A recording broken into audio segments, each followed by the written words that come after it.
May sisigaw. Ang anghang pa! May manginginig. May pagpapawisan at may nakakabagabag na mga tunog na lalabas. Sarpaw, dali mo! Ano pa? Ito na. Yan, magkalat mo pala! Sa ating eksperimento, may susuko kaya. Okay? Grabe. Nililinaw ko po, hindi ito torture episode. Walang sakitan. Tanging kainan lang ng sili na ubod ng anghang. Ako po si Paolo Medjones.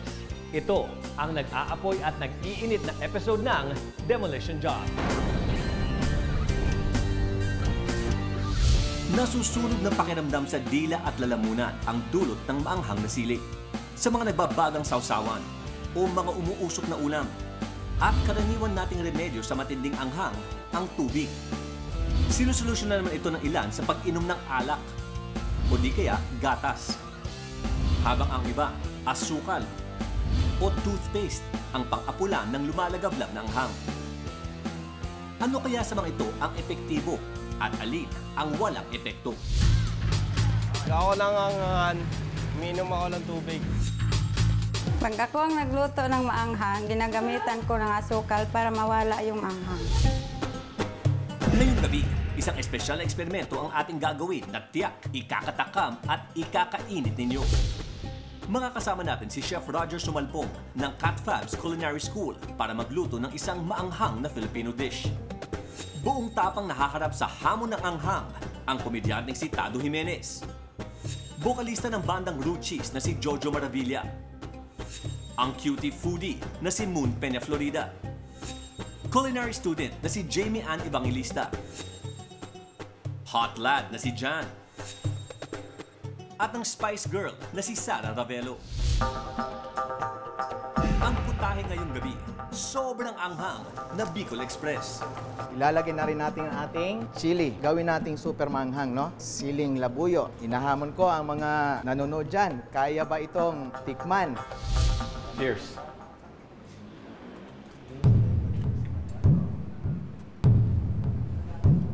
Alam mo yung anghang na parang pilit yung pinapasok ng sarili niya sa yung sikmura. Kayo ang ating tinatawag ng mga demo jammers. Kayo makikijam sa atin ngayong gabi. May tanong muna ako, kayo ba ay sanay sa manghang na pagkain? Pinakabahan nga ako pero mahilig talaga ako sa mga hot. Pero sa babae yun. Nakatikim na rin ako ng maanghang pero galing sa lola ko, mga maanghang na salita. So dito, kamusta? Pagkain pero bahala na. Dahil mukhang palaban ng ating demo jammers, narito na ang ating mechanics. Simple ang gagawin natin dito sa ating platito ay maglalagay tayo ng Bicol Express. Tiyak na may lamang yung siling labuyo. So kailangan nguyain muna ng 10 segundo bago lunukin. Pagkatapos noon, susubukan ninyo yung remedyo. Base doon, magbibigay kayo ng rating of 0 hanggang 5. Pag 0, wala kayong itataas. Ibig sabihin nun, walang nangyari, walang epekto yung remedy. Kapag 1, ibig sabihin ng 1, halos hindi nakatanggal ng anghang. Konting epekto pero parang baliwala rin. Pag sinabi naman number 2, kaunting anghang lang ang natanggal. Ang 3, katamtamang anghang ang natanggal. Number 4, halos natanggal ang anghang. At Jojo, pakihawak si number 5. Ibig sabihin yan, natanggal ang anghang. Ngayon, ang gagawin natin, lahat ng mga score ninyo, i-average natin para malaman natin kung ano ang score nung remedy na yon. Ngayong ready ng lahat, time to eat the Bicol Express. Amoy manghang nga. Huwag mo amuyin. Nguya muna. Nguya lang. 5, 4, 3, 2, 1. Pwede na lunukin. Nabigla yata ang ating demo jammer sa anghang ng ulam. May napapapaypay gamit ang kamay. Nagsasalubong ang kilay at pinapawisan. Ang una nating susubukan parang init ng dila mawala. Tubig. Umepekto naman kaya? Ito remedyo.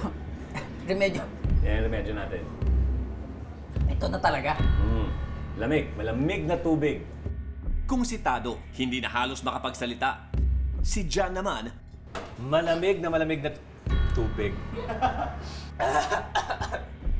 Mukhang sa tubig na himasmasan. Solve na kaya ang ating demo jammer sa malamig na tubig para maibsan ang maanghang na pakiramdam? Bago natin yan sagutin, let's proceed to the second round para sila ay may mapagkumparahan. Ang daming sili. Nakakatulong ba yung iniisip mo, yung North Pole? Yan. Ice cream. Mas madali sana to kung may kanin eh. 5, 4, 3, 2, 1. Nasusunog yung dila ko. Aha. Sa pagkakataong ito, toothpaste ang ipapahid nila sa dila para palamigin ang nagiinit nilang mga bibig. Ang anghang. Nakikita ko na yung maluluha ka na. Maluluha na ako. Mhm. Ang anghang pa! Wait lang. Okay. Tignan mo kung may epekto itong toothpaste. Malamig na tubig at toothpaste nga lang ba ang katapat na naglalagablab na anghang? Ang sagot sa pagbabalik ng demolition job. Nakakasuka. May 3 round pa tayo. Kaya ba?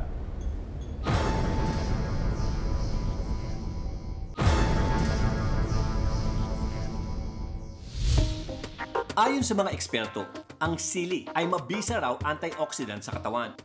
Ang taglay nitong natural oil na kung tawagin ay capsaicin na siyang nagpapaanghang sa sili, nakakapagpalabas daw sa ating endorphins o feel-good hormone na siyang nakakapagpasigla sa atin.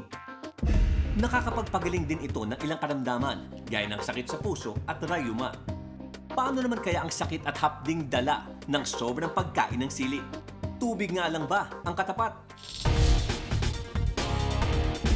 Matapos pakainin ng Bicol Express ang ating mga bisita, ipinasubok namin sa kanila ang 2 sa mga pinaniniwalaang pantanggal anghang. Nakakasuka. Una ay ang pag-inom ng malamig na tubig. Malamig na tubig. Okay, Demo Jammers, kung may score na kayo, pakitaas. Simulan ng kay Tado. Tado, anong rating mo? 1. Bakit? Parang gusto ko na umiyak eh. Mm. Yung init nandun pa rin dahil sa anghang. So halos walang effect. Wala eh. Jamie, 2. bakit 2? Sa dila ko hanggang ngayon, meron pa. Naranasan ko na ang anghang. Bitin yung tubig para sa'yo. Hindi ng tubig. Kailangan pa ng isang tubig pa. So dito ako naitriga kay Jojo dahil parang baliwala sa kanyang Bicol Express. Ano ang rating ng tubig bilang pampatanggal anghang? Bali napili ko 5. 5. Yeah. Kasi parang yung anghang niya, parang tolerable ko naman. So Okay. parang wash pang konting tanggal lang siguro ng... Hindi mo nga naubos yung tubig. Yan. Lahat sila maliban kay Jojo, tagilid sa tubig bilang pantanggal init ng sili. Kahit pa aminadong ito ang unang iniinom nila kapag naaanghangan. 2.33 ang average natin para sa tubig. Ano naman kaya masasabi nila sa epekto ng toothpaste? 2. Bakit? Kasi medyo natanggal talaga, pero kaunti na kasi bumalik din agad na ano ko lang yung lamig niya. Kinaskas ko yung dila ko eh, para matanggal lang yung anghang. Sarah, rating? 1 po. 1. Halos hindi nakatanggal ng anghang ang toothpaste. Kanina po nawawala po yung anghang niya, tapos Okay. babalik din po siya. Tapos pagka diretso sa katawan, mainit po yung lumalabas hanggang sa tenga po. Moon, parang hirap na hirap ka kanina.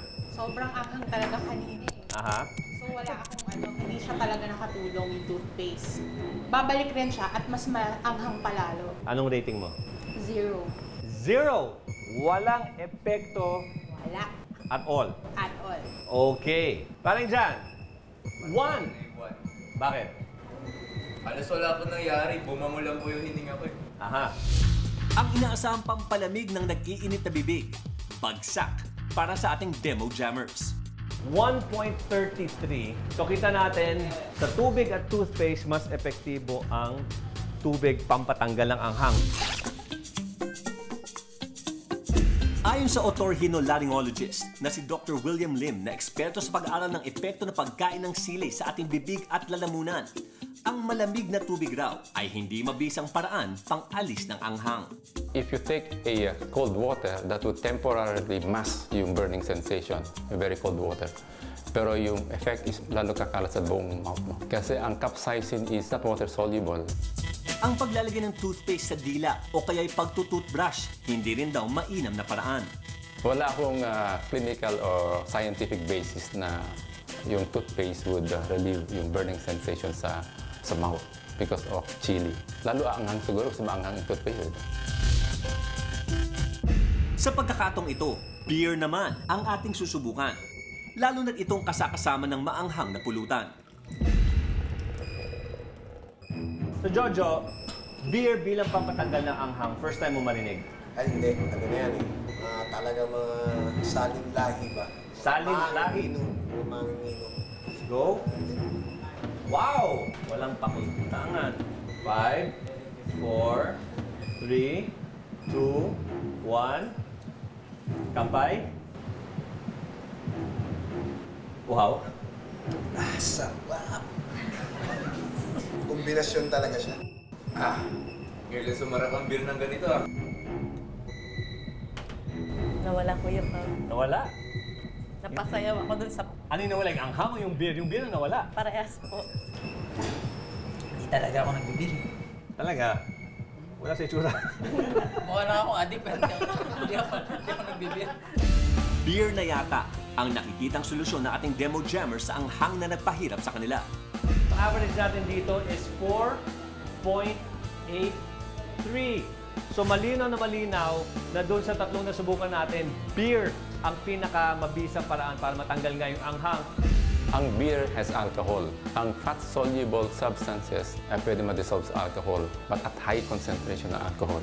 It takes about 10 shots of tequila to really neutralize yung capsaicin eh. So, siguro, sa mga manginginom, siguro, the more alcohol they take, the better. Round 4 na tayo. Ang gagawin na ating mga demo jammers, kapag kinain na ang Bicol Express, bahala na kayo kung ilalagay nyo sa dila, kung kakainin nyo yung asukal, o ilalagay lang sa labi. Discarte nyo na yan, basta ang pwede lang gamitin ay isang kutsaritang asukal. Asukal na nga ba ang solusyon sa anghang na dulot ng sili?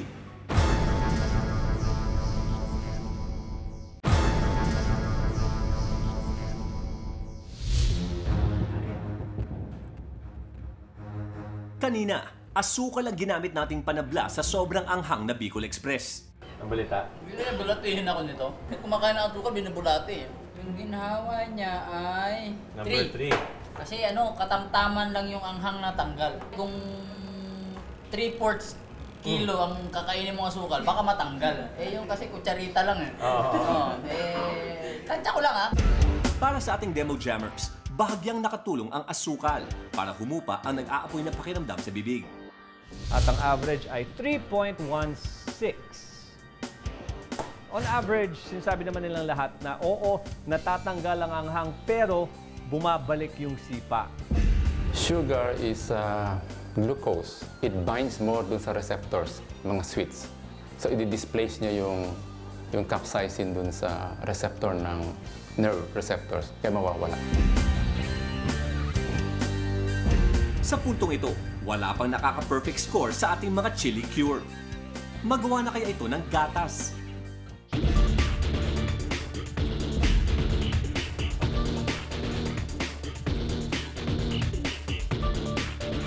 Halos di na maipinta ang mukha ni Jan sa sobrang anghang. Laban! May gatas ka pa sa labi? Literal. Daming sili. Anong anghang level niya? 1 to 5. Ito yung pinakamaanghang talaga. Eh kung ilayo ko to sa'yo. Wag! Anghang. Okay, game.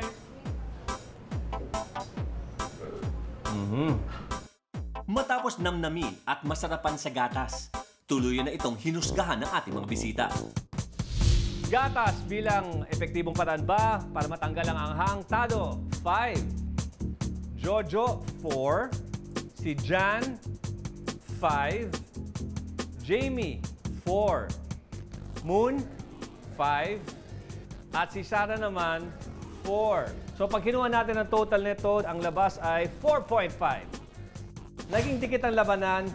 Ang beer, 4.83. Ang gatas naman, 4.5.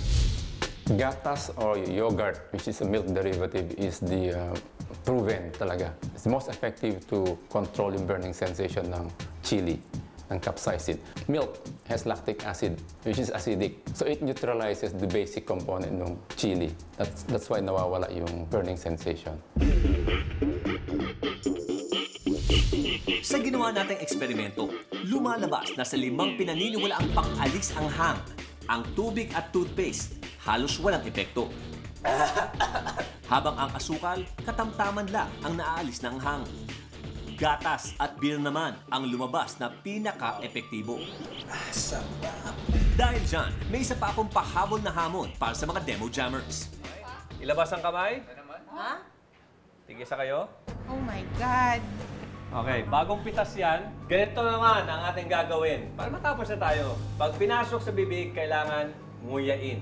Bago, lunukin. Kailangan makita ko na nginunguya. Challenging kung sa pet natin papasok. Ready? And nguya. Go! Konting trivia lang mga kapatid. Isang Pilipino ang tinaguriang na Guinness Book of World Records noong 2000 bilang fastest silly eater. Siya si Heriberto Gonzalez. Sa isang silly eating challenge sa Bicol, ngumuya at lumunok siya ng 350 sili sa loob ng 3 minuto. Di naman siguro masama kung pagbibigyan tayo ng demo jammers kahit isang sili lang. Total alam na natin ang pang-alis ang hang. Tagal pa, parang mag-apal na siya. Teka. Dali lang, ito na. Pinapagalan mo pala! Ito na nga, oh. Anong gawin ko dito? I'm hot! Wait lang, sabay. Ready? And kabay!